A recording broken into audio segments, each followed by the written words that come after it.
অসম আমাৰ ৰূপহী গুণৰ নাই শেষ ভাৰতৰে পূৰ্ব দিশৰ সূৰ্য উঠা দেশ অসমী আই ৰূপহী গুণৰ নাই শেষ ভাৰতৰে পূৰ্ব দিশৰ সূৰ্য উঠা দেশ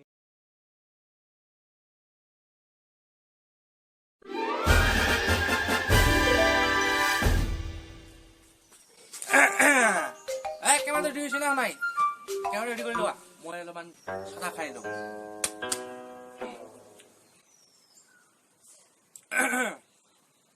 ৰেডি হৈছে না নমস্কাৰ আমাৰ সকলো অনুষ্ঠানলৈ আপোনালোকক স্বাগতম জনাইছোঁ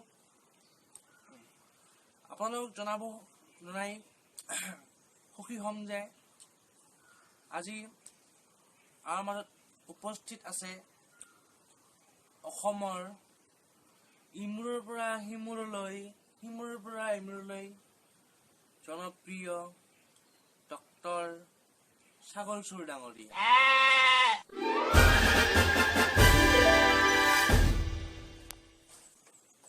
নমস্কাৰ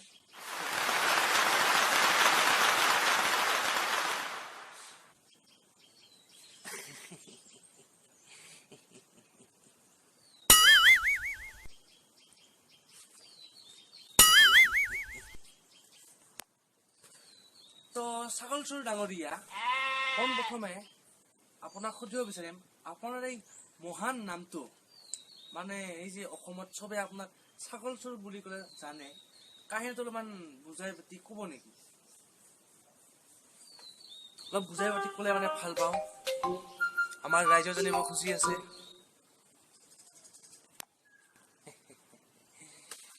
মোৰ এই নামটোৰ মাজত বহুখিনিয়ে কাহিনী আছে মানে আৰম্ভণিৰ পৰা ক'ব লাগিলে আপুনি শুনিয়েই বহুত ভাল পাব কাহানীটো হ'ল যিহেতু আপুনি জানিব বিচাৰিছে তেনেহ'লে মই কৈ দিয়াটোৱে ভাল যেন ভাবোঁ নহয় জানো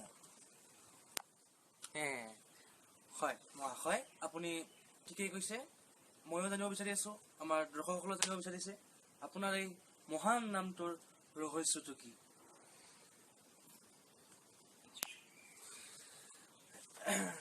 আজিৰ পৰা প্ৰায় বহুদিন আগতে 1907 চন মানতে তেতিয়া গোটেই ভাৰতবৰ্ষতে ব্ৰিটিছৰ শাসন চলিছিল তেতিয়া মই অসমৰ বিভিন্ন ঠাইৰ পৰা বিভিন্ন গাঁৱৰ পৰা ছাগলী আনি মোৰ দোকানত কাটি বিক্ৰী কৰিছিলোঁ এদিনাখন মোৰ ছাপ্লায়াৰে ছাগলী আনি দিছিল মই জানো যে মোৰ ছাগলীবিলাক চব পথাৰৰ পৰা লৈ অহা চব চুৰি কৰি লৈ অহা কিন্তু এদিনাখন হঠাতে যেতিয়া মোৰ ছাপ্লায়াৰে ছাগলীবিলাক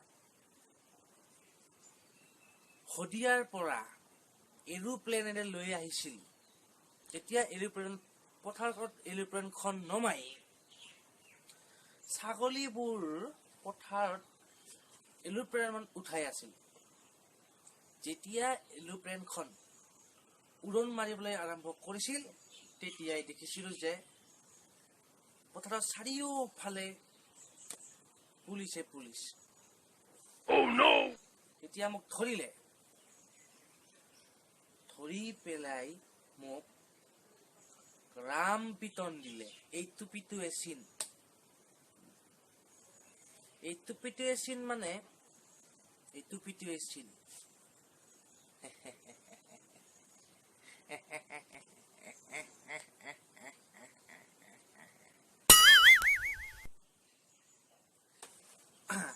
এই টুপিটোৱে চিন মানে একেবাৰে বুজি পোৱা নাই।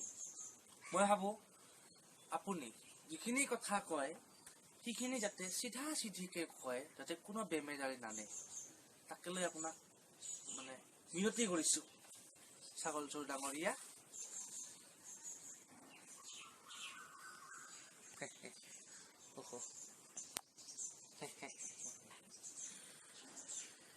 মানে কথাটো হ'ল এনেকুৱা, যেতিয়া মোক ছাগলী লৈ আহোঁতে ধৰা পৰিল, তেতিয়া পুলিচৰ লগতে ৰাইজেও মানে ধৰি মূৰৰ চুলিখিনি কাটি দিছিল। আৰু তেতিয়াৰ পৰাই মোৰ মূৰত এডালো চুলি নাই। মই পুৰাপুৰি 1907 চনৰ পৰা 2017 চনলৈ জেলত আছিলো।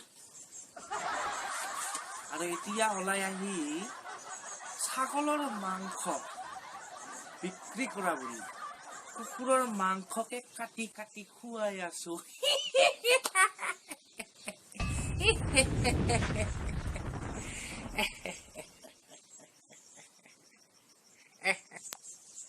কি আপুনি ছাগলৰ মাংস বুলি কুকুৰৰ মাংস খুৱাই আছে? কাহিনীটো কি? কিয় আপুনি কুকুৰৰ মাংস খুৱাই আছে ছাগলৰ মাংস বুলি? তোমাক ভঙাই পিটি কৈ দিয়া, এতিয়া আমাৰ বুজিবলৈ অলপমান সুবিধা হ'ব আৰু আমাৰ দৰ্শকসকলৰো বুজিবলৈ সুবিধা হ'ব।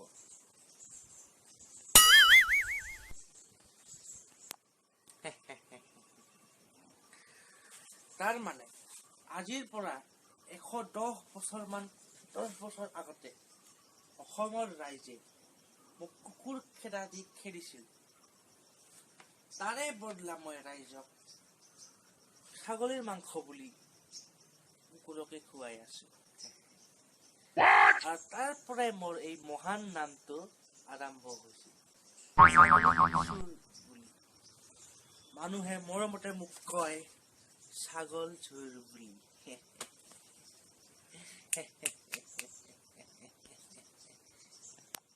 হয়, আমি ধন্যবাদ আপুনি এই আপোনাৰ জীৱনৰ কথাখিনি কোৱাৰ বাবে। এতিয়া আমি আগবাঢ়িব বিচাৰো আমাৰ এই অনুষ্ঠানৰ যোগেদি মানে আমি ক'ব বিচাৰিম যে আজিকালি যে এই বিবাহিত মানে মহিলাবিলাকে সোনকালে মানে ল'ৰা ছোৱালী এৰি মানে আনৰ লগত পলাই যায়, এইটো আপুনি কি ভাবে? তাকে মানে আপোনাৰ পৰা অলপমান জানিব বিচাৰিছো এই আমাৰ এই সকলোটো অনুষ্ঠানটোৰ যোগেদি।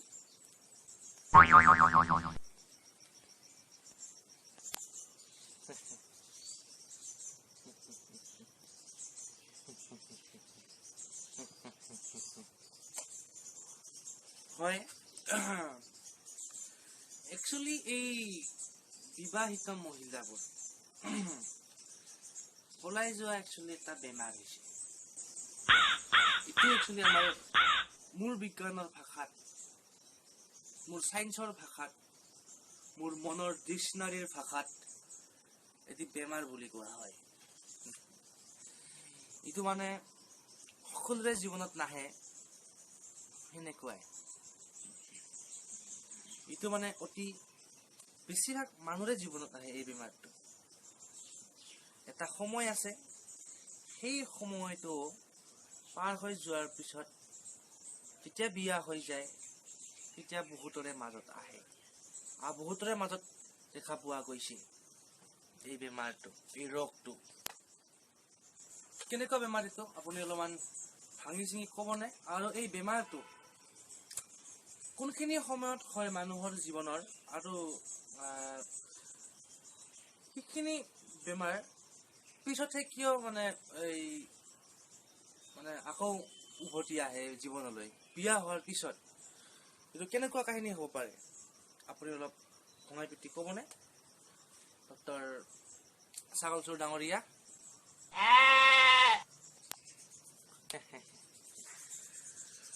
মানে সকলোবোৰ মানুহৰ জীৱনৰে যৌৱন কালত এই বেমাৰটো উঠে।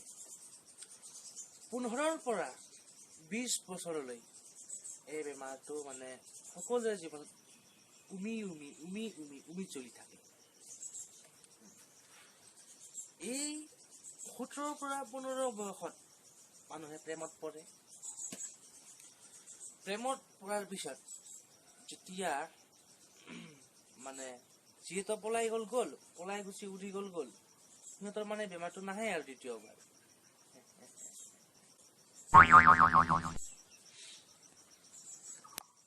তেনেহলে কাৰ জীৱনত এই বেমাৰটো মানে উভতি আহে আৰু প্ৰেমৰ লগত এই বেমাৰটো সংযোগটো কি আছে আপুনি মানে বুজাই কওক আমাৰ দৰ্শকসকলক।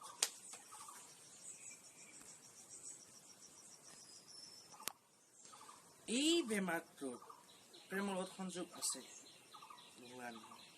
আছে মানে এই বেমাৰটো যৌৱন কালত হয়।